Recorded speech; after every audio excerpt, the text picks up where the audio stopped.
ಬಿರು ಬೇಸಿಗೆಯ ತಾಪ ಅನ್ನುವಂಥದ್ದು ಹೆಚ್ಚಾಗ್ತಾ ಇದೆ. ಪರಿಣಾಮ ಹಲವು ಕಡೆ ಹಲವು ಜನ ಸಾಂಕ್ರಾಮಿಕ ರೋಗಗಳಿಗೆ ತುತ್ತಾಗ್ತಾ ಇದ್ದಾರೆ. ಅದರಲ್ಲಿ ಒಂದು ಸಾಂಕ್ರಾಮಿಕ ಕಾಯಿಲೆ ಅಂತ ಕರೆಸ್ಕೊಳ್ಳೋದು ಕಾಲರಾ.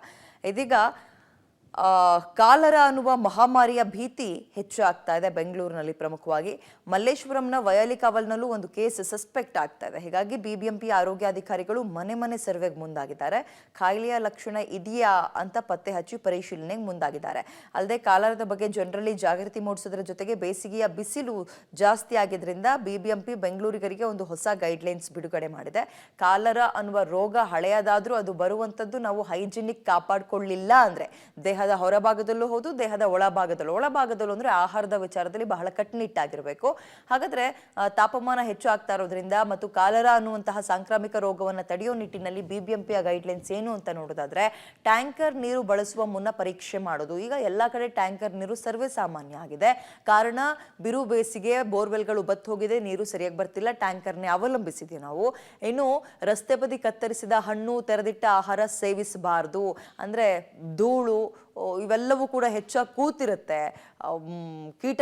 ಕ್ರಿಮಿಕೀಟಗಳೆಲ್ಲ ಕೂತಿರುತ್ತೆ. ಅವನ್ನ ನಾವು ಹೈಜಿನ್ ಇದೆಯಾ ಇಲ್ವಾ ನೋಡಲ್ಲ, ತಿಂದು ಬಿಡ್ತೀವಿ. ಸ್ಥಳೀಯ ಹೋಟೆಲ್ಗಳಲ್ಲಿ ಆಹಾರ, ಕುಡಿಯೋ ನೀರನ್ನ ಪರೀಕ್ಷೆ ಮಾಡೋದು, ಅವ್ರಗಳ ಪಾತ್ರೆ ತೊಳೆಯೋದು, ಕೆಲವೊಂದು ಕಡೆ ವಿಡಿಯೋಗಳು ವೈರಲ್ ಆಗ್ತಾ ಇದೆ, ವಾಮಿಟ್ ಬಂದ್ಬಿಡುತ್ತೆ ನೋಡಿದ್ರೆ, ಅಂತಹ ಪರಿಸ್ಥಿತಿ ಇದೆ. ಹಾಗಾಗಿ ಸ್ವಲ್ಪ ನೋಡಿ ಮಾಡಿ ತಿನ್ಬೇಕು ಅಂತ ಹೋಟೆಲ್ ಮಾಲೀಕರು ಬಿಸಿ ನೀರು ಸರಬರಾಜು ಮಾಡಬೇಕು. ನೀರಿನ ಗುಣಮಟ್ಟ ಪರೀಕ್ಷೆ ಮಾಡಕ್ ನಾವೇನು ಎಲ್ಲ ಕಡೆ ಸ್ಕೇಲ್ ತಗೊಂಡೋಗಿ ಒಂದು ಲೋಟಕ್ಕೆ ಹೆಂಗಿದೆ ಅಂತ ನೋಡ್ಲಿಕ್ಕೆ ಆಗಲ್ಲ. ಬಟ್ ಹೋಟೆಲ್ನವರೇ ಇದ್ರ ಬಗ್ಗೆ ಅರ್ಥಕೊಳ್ಬೇಕು. ಜಾತ್ರೆ, ರಥೋತ್ಸವ, ದರ್ಗಾ, ಊರ ಹಬ್ಬ ಆಚರಣೆಗಳಲ್ಲಿ ಎಚ್ಚರ ವಹಿಸಬೇಕು. ಕೆಲವು ಕಡೆ ಪಾನಕ ಅದು ಇದು ಅಂತೆಲ್ಲ ಕೊಡ್ತಾರೆ, ಆಹಾರ ಎಲ್ಲ ತೆರೆದಿಟ್ಟಿರ್ತಾರೆ. ನೀರು ಬಳಸಬೇಕಾದ್ರೆ ಅಲ್ಲೆಲ್ಲ ಸ್ವಲ್ಪ ಹೆಚ್ಚಿನ ಕಾಳಜಿಯನ್ನು ವಹಿಸಬೇಕಾಗತ್ತೆ. ಇನ್ನು ಕುಡಿಯೋ ನೀರಿನ ಪೈಪ್ಲೈನ್ ಲೀಕೇಜ್ ಆದರೆ ಕೂಡಲೇ ಸರಿಪಡಿಸ್ಕೊಳ್ಬೇಕು.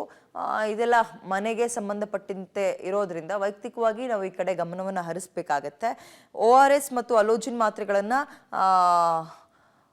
ಡಾಕ್ಟರ್ನ ಸಲಹೆಯನ್ನ ಪಡೆದು ನಾವು ತಗೊಳ್ಬಹುದಾಗುತ್ತೆ. ORS ಅದೇ ಲಿಕ್ವಿಡ್ ಬರುತ್ತಲ್ಲ ಕುಡಿಲಿಕ್ಕೆ, ಮತ್ತು ಅಲೋಜಿನ್ ಅಂದ್ರೆ ಬಾಡಿಯನ್ನ ಡಿಹೈಡ್ರೇಟ್ ಆಗದಲ್ಲೇ ಇರೋ ರೀತಿ ನೋಡ್ಕೊಳ್ಳೋದಕ್ಕೆ ಇದು ಸಪೋರ್ಟ್ ಮಾಡುತ್ತೆ.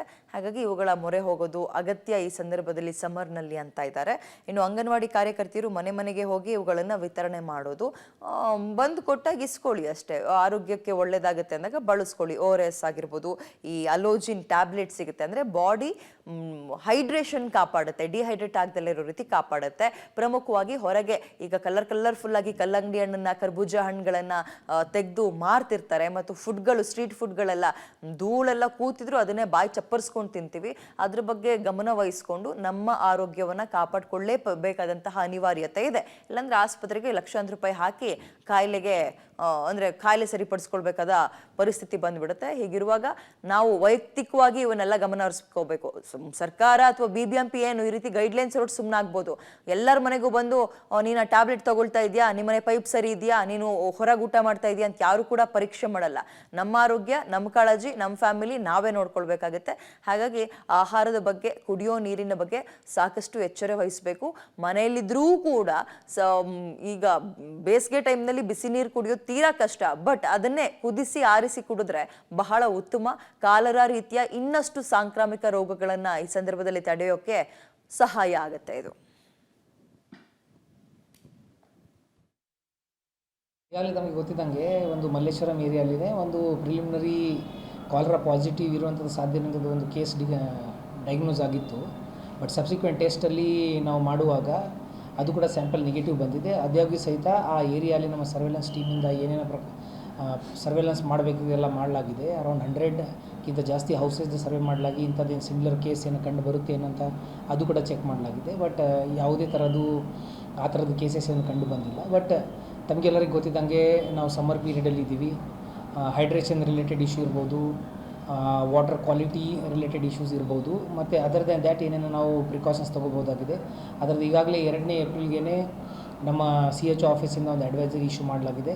ತಮಗೆ ನಾನು ಏನು ಹೇಳಲಿಕ್ಕೆ ಇಷ್ಟಪಡ್ತೀನಿ ಅಂದರೆ, ನೀವು ನಿಮ್ಮದು ಸ್ವಂತದ ಹೈಡ್ರೇಷನ್ ಮೇಂಟೈನ್ ಮಾಡೋ ನಿಟ್ಟಿನಲ್ಲಿ ರೆಗ್ಯುಲರ್ಲಿ ನಿಮ್ಮ ಯಾವ ಥರದ ಕ್ಲೋದಿಂಗ್ ಇರಬೇಕು, ಯಾವ ಥರದ್ದು ರೆಗ್ಯುಲರ್ ಡ್ರಿಂಕಿಂಗ್ ಆಫ್ ವಾಟರ್ ಇರ್ಬೋದು, ನಿಮ್ಮ ಹೊರಗಡೆ ಏನಾದರೂ ನೀವು ನೀರು ಕುಡಿತಾ ಇದ್ದರೆ ಅದರದ್ದು ಕ್ವಾಲಿಟಿ ಬಗ್ಗೆ ನೀವು ಯಾವ ಥರದ ಇನ್ಶೂರ್ ಮಾಡಬೇಕಾಗ್ತದೆ. ಫಾರ್ ಎಕ್ಸಾಂಪಲ್ ನಾವು ಎಲ್ಲ ನಮ್ಮ ರೆಸ್ಟೋರೆಂಟ್ಸ್ ಆ್ಯಂಡ್ ಆಲ್ ಅದರ್ ಏನು ಫುಡ್ ಈಟ್ರೀಸ್ ಏನಿದೆ ಅವರಿಗೆ ಕೂಡ ನಾವು ಒಂದು ಅಡ್ವೈಸರಿ ಇಶ್ಯೂ ಮಾಡಿದ್ದೀವಿ.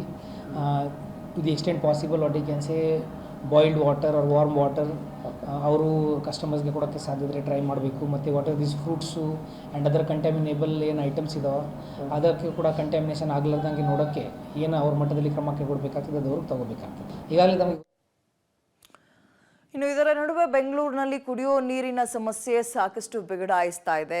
ಇದೀಗ ಸಮಸ್ಯೆ ನಿವಾರಣೆಗೆ ಜಲಮಂಡಳಿ ಹಲವು ಕಸರತ್ತುಗಳನ್ನು ಮಾಡ್ತಾ ಇದೆ. ಬಿಬಿಎಂಪಿ ಆಸ್ಪತ್ರೆಗಳಲ್ಲೂ ನೀರಿನ ಕೊರತೆ ಎದುರಾಗಿದೆ. ವಿವಿಪುರಂ, ವಸಂತನಗರ, ವಿಲ್ಸನ್ ಗಾರ್ಡನ್ ಸೇರಿದಂತೆ ಹಲವು ಏರಿಯಾದಲ್ಲಿ ಕುಡಿಯೋ ನೀರಿನ ಸಮಸ್ಯೆ ಇದ್ದು, ಶ್ರೀರಾಂಪುರದ ಹೆರಿಗೆ ಆಸ್ಪತ್ರೆಯಲ್ಲಿ ನೀರಿನ ಸಮಸ್ಯೆಗೆ ಶಾಶ್ವತ ಪರಿಹಾರ ಕಲ್ಪಿಸದೆ ಸಿಂಟೆಕ್ಸ್ ಮೊರೆ ಹೋಗ್ತಿದ್ದಾರೆ. ಆಸ್ಪತ್ರೆಗಳಲ್ಲಿ ಸಿಂಟೆಕ್ಸ್ನಲ್ಲಿ ನೀರು ಕಲ್ಪಿಸಿರೋದು ತಾತ್ಕಾಲಿಕ ಪರಿಹಾರ, ಬಟ್ ನಮಗೆ ಶಾಶ್ವತ ಪರಿಹಾರ ಕೊಡಿ ಅಂತ ಜನ ಕೇಳ್ತಾ ಇದ್ದಾರೆ. ಬಿಸಿಲಿನ ಬೇಗೆ ಹೆಚ್ಚಾಗ್ತಾ ಇದೆ, ಮತ್ತೊಂದು ಕಡೆ ನೀರಿಗೂ ಕೂಡ ಅಭಾವ ಜಾಸ್ತಿ ಆಗ್ತಾ ಇರತಕ್ಕಂಥದ್ದು. ಹೀಗಾಗಿ ಬೆಂಗಳೂರಿನ ಬಿಬಿಎಂಪಿ ವ್ಯಾಪ್ತಿಯ ನಗರ ಪ್ರಾಥಮಿಕ ಚಿಕಿತ್ಸಾ ಕೇಂದ್ರಗಳಿರ್ಬೋದು, ನಮ್ಮ ಕ್ಲಿನಿಕ್ಗಳಿರ್ಬೋದು, ರೆಫರಲ್ ಆಸ್ಪತ್ರೆಗಳಿರ್ಬೋದು, ಇಲ್ಲಿ ನೀರಿನ ಸಮಸ್ಯೆ ಎದುರಾಗ್ತಾ ಇದೆ. ಕೆಲವೊಂದು ಆಸ್ಪತ್ರೆಗಳಲ್ಲಿ ನೀರಿನ ಕೊರತೆ ಇರುವಂಥದ್ದು. ಹಾಗಾಗಿ ಹೊಸದಾಗಿ ಒಂದು ಬಿಬಿಎಂಪಿಯ ವಿಶೇಷ ಆಯುಕ್ತರು ಯೋಜನೆ ಮಾಡಿರುವಂಥದ್ದು, ಎಲ್ಲೆಲ್ಲಿ ಬಿಬಿಎಂಪಿ ಆಸ್ಪತ್ರೆಗಳಲ್ಲಿ ನೀರಿನ ಕೊರತೆ ಇದೆ ಅಲ್ಲಿ ನೀರಿನ ಸಿಂಟೆಕ್ಸ್ ಇಡೋದಕ್ಕೆ ಮುಂದಾಗಿದ್ದಾರೆ. ಶ್ರೀರಾಂಪುರದ ರೆಫರಲ್ ಆಸ್ಪತ್ರೆಯಲ್ಲಿ ಈಗ ಇಲ್ಲೊಂದು ನೀರಿನ ಸಿಂಟೆಕ್ಸನ್ನು ಇಡಲಿಕ್ಕೂ ಕೂಡ ಮುಂದಾಗಿದ್ದಾರೆ. ಇಲ್ಲಿ ನೀರಿನ ಸಮಸ್ಯೆ ಆಗಿತ್ತು ಈ ಆಸ್ಪತ್ರೆಯಲ್ಲಿ. ಇಲ್ಲಿ ನಾವು ಗಮನಿಸ್ತಾ ಹೋಗ್ತಾ ಇದ್ರೆ ನನ್ನ ಎಡಭಾಗದಲ್ಲಿ ಆಸ್ಪತ್ರೆಯ ಮುಂಭಾಗದ ಹೊರಗಡೆ ಈ ಒಂದು ಸಿಂಟೆಕ್ಸನ್ನು ಇಟ್ಟು ನೀರು ಪೂರೈಕೆ ಮಾಡಲಿಕ್ಕೆ ಮುಂದಾಗಿರುವಂಥದ್ದು. ಕುಡಿಯೋದಕ್ಕೆ ಇದು ತುಂಬ ಅನುಕೂಲಕರ ಆಗಿದೆ. ನೀರಿನ ಕೊರತೆ ಇರತಕ್ಕಂಥ ಆಸ್ಪತ್ರೆಗಳಿಗೆ ರೋಗಿಗಳಿಗಿರ್ಬೋದು ಯಾರಿಗೆ ರೀತಿಯ ಸಮಸ್ಯೆ ಆಗಬಾರ್ದು ಅಂತೇಳಿ ಇಲ್ಲಿ ಶುದ್ಧ ಕುಡಿಯುವ ನೀರಿನ ಘಟಕದಿಂದ ಅಂದರೆ ಆ ಜಲಮಂಡಳಿಯಿಂದ ಉಚಿತ ನೀರು ಈ ರೀತಿಯ ಒಂದು ಸಿಂಟೆಕ್ಸ್ಗಳನ್ನು ಇಟ್ಟು ನೀರು ಪೂರೈಕೆ ಮಾಡಲಿಕ್ಕೆ ಮುಂದಾಗಿದ್ದಾರೆ. ವಿಲ್ಸನ್ ಗಾರ್ಡನ್ನು, ವಸಂತನಗರ, ಈ ರೀತಿ ಶ್ರೀರಾಂಪುರ, ರಾಜಾಜಿನಗರ ಸೇರಿದಂತೆ ನಾನಾ ಕಡೆಗಳಲ್ಲಿ ಈ ಕುಡಿಯುವ ನೀರಿನ ಸಮಸ್ಯೆ ಆಸ್ಪತ್ರೆಗಳಲ್ಲಿ ಎದುರಾಗಿದೆ. ಅದನ್ನು ಪರಿಹಾರ ಮಾಡಲಿಕ್ಕೆ ಅಂತೇಳಿ ಈಗ ಆಸ್ಪತ್ರೆಗಳಲ್ಲಿ ಒಂದೊಂದು ಸಿಂಟೆಕ್ಸನ್ನು ಇಟ್ಟು ಸಮಸ್ಯೆಯನ್ನು ಕ್ಲಿಯರ್ ಮಾಡಲಿಕ್ಕೆ ಮುಂದಾಗಿರುವಂಥದ್ದು. ಕ್ಯಾಮರಾ ಪರ್ಸನ್ ಅಕ್ಷಯ್ ಜೊತೆ ಲೋಕೇಶ್ ಕೊಡೋದಲ್ಲ, ಪಬ್ಲಿಕ್ ಟಿವಿ, ಬೆಂಗಳೂರು. ಈಗ ಆಸ್ಪತ್ರೆಗಳಲ್ಲಿ ಆಗ್ತಾ ಇರತಕ್ಕಂಥ ಸಮಸ್ಯೆ ಅಂದರೆ ನಮ್ಮದು ಮೋಸ್ಟ್ ಆಫ್ ದ ಆಸ್ಪತ್ರೆಗಳಿಗೆ ಸ್ವಂತ ಬೋರ್ವೆಲ್ಲಿಂದ ಅವರು ಅದರ ವಾಟರ್ ಸಪ್ಲೈ ಮ್ಯಾನೇಜ್ ಮಾಡ್ತಿದ್ದಾರೆ. ಸಾಕಷ್ಟು ಆಸ್ಪತ್ರೆಗಳಿಗೆ BWSSB ಕನೆಕ್ಷನ್ ಕೂಡ ಇದೆ. ಸೊ ನಮ್ಮ ಕೋರ್ ಝೋನ್ಸಲ್ಲಿ ಯಾವುದೇ ಪ್ರಾಬ್ಲಮ್ ಕಂಡು ಬಂದಿಲ್ಲ. ಬಟ್ ಅದು ಅವ್ರದ್ದು ಏನಾದರೂ ರಿಸೋರ್ಸ್ ಕೆಟ್ಟಾದರೆ ಅಲ್ಲಿ BWSSB ವತಿಯಿಂದ ಆಗಲಿ ಅವ್ರ ಅಥವಾ BBMP ವತಿಯಿಂದ ಆಗಲಿ ನೀರಿನ ಸಿಂಟ್ಯಾಕ್ಸ್ ಟ್ಯಾಂಕ್ಸ್ಗಳು ಎಸ್ಟಾಬ್ಲಿಷ್ ಮಾಡಿಕೊಂಡು ಅದರದ್ದು ರೆಗ್ಯುಲರ್ ಆಗಿ ಫಿಲ್ಲಿಂಗ್ ನೋಡಿಕೊಂಡು ಅದು ನೀರಿನ ಪ್ರಾಬ್ಲಮ್ ಅಲ್ಲಿ ಸಾಲ್ವ್ ಮಾಡಲಾಗಿದೆ. ಅದರ ಜೊತೆಗೆ ಬೇರೆ ಹಾಸ್ಪಿಟಲ್ಸ್ಗಳಲ್ಲಿ ಕೂಡ ಇಂಥದ್ದು ಪ್ರಾಬ್ಲಮ್ ಬಂದರೆ ಲೋಕಲ್ ನಮ್ಮ BBMP ಝೋನಲ್ ಮಟ್ಟದಲ್ಲಿರೋ ಇಂಜಿನಿಯರ್ಸ್ಗಳಾಗಲಿ BWSSB ಇಂಜಿನಿಯರ್ಸ್ಗಳಾಗಲಿ ಅವರು ಡಾಕ್ಟರ್ಸ್ ಜೊತೆಗೆ ಕೋಆರ್ಡಿನೇಟ್ ಮಾಡಿಕೊಂಡು ಅಲ್ಲಿರೋ ಪ್ರಾಬ್ಲಮ್ ಸಾಲ್ವ್ ಮಾಡ್ತಿದ್ದಾರೆ. ಹಾಸ್ಪಿಟಲ್ಸ್ಗಳಲ್ಲಿ ಸಮಸ್ಯೆ ಆಗಿರತಕ್ಕಂಥ ನಮ್ಮ ಕ್ಲಿನಿಕಲ್ಲಿ ಕೆಲವೊಂದು ಝೋನ್ಸಿಂದ ಪ್ರಾಬ್ಲಮ್ ಬಂದಿತ್ತು. ಬಟ್ ಎಲ್ಲರಿಗೆ ನಾವು VC ಮಾಡೋ ಮುಖಾಂತರ ಅಲ್ಲಿ BWSSB ಕನೆಕ್ಷನ್ ಎಲ್ಲೆಲ್ಲಿ ತಗೊಳ್ಳಿಕ್ಕೆ ಸಾಧ್ಯ ಇದೆ. ದೋಸ್ ನಂಬರ್ಸ್ ಎಕ್ಸಾಕ್ಟ್ಲಿ ನನಗೆ ಗೊತ್ತಾಗಿರೋ ಕೇಸು ಸೌತ್ ಝೋನಿಂದ ಬಂದು ನಮ್ಮ ವಿಲ್ಸನ್ ಗಾರ್ಡನ್ ಇರುವಂಥದ್ದು ಒಂದು ನಮ್ಮ ಕ್ಲಿನಿಕ್ಕಿಂದ ಬಂದಿತ್ತು. ಬಟ್ ಬೇಸ್ಡ್ ಆನ್ ದ್ಯಾಟ್ ಒಂದು ರೆಗ್ಯುಲರ್ ಆಗಿ ಡೈರೆಕ್ಷನ್ಸ್ ಎಲ್ಲ HOಗಳಿಗೆ ನೀಡಿದ್ದೆ.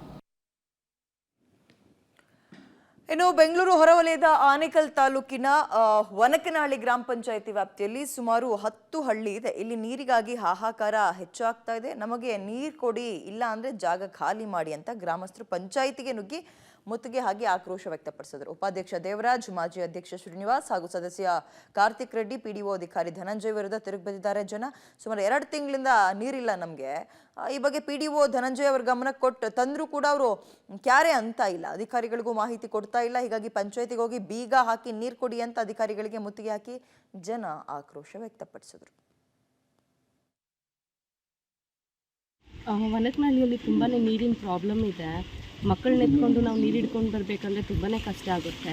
ಇದಕ್ಕೆ ಸಂಬಂಧಪಟ್ಟ ಅಧಿಕಾರಿಗಳಿಗೆ ಹೋಗಿ ಹೇಳಿದ್ರೆ ಅವ್ರೇನೂ ಕೇರ್ ಮಾಡೋದಿಲ್ಲ, ಅಥವಾ ಅವ್ರಿಗೇನಾದ್ರು ಹೇಳಿದ್ರೆ ಮಾಡ್ತೀನಿ ಅಂತಾರೆ, ಮಾಡೋದು ಇಲ್ಲ. ನೀರಿಲ್ದಿರೋ 4-5 ದಿವಸಕ್ಕೆ ಒಂದು ಸತಿ ಬಿಡ್ತಾರೆ. ಅದನ್ನು ತೊಗೊಂಡು ನಾವು ಹೇಗೆ ಮ್ಯಾನೇಜ್ ಮಾಡೋಕ್ಕಾಗುತ್ತೆ ಅಂತಲೂ ಗೊತ್ತಾಗ್ತಿಲ್ಲ. ಯಾರಾದರೂ ಇದ್ರ ಬಗ್ಗೆ ಆ್ಯಕ್ಷನ್ ತೊಗೊಂಡು ಸ್ವಲ್ಪ ನಮಗೆ ರಿಕವರ್ ಮಾಡಿಕೊಟ್ರೆ ಹೆಲ್ಪ್ ಆಗುತ್ತೆ ನಮಗೆಲ್ಲರಿಗೂ. 2-3 ತಿಂಗಳಿಂದನೂ ಟ್ಯಾಂಕರ್ ಕೂಡ ಬರೋದಿಲ್ಲ.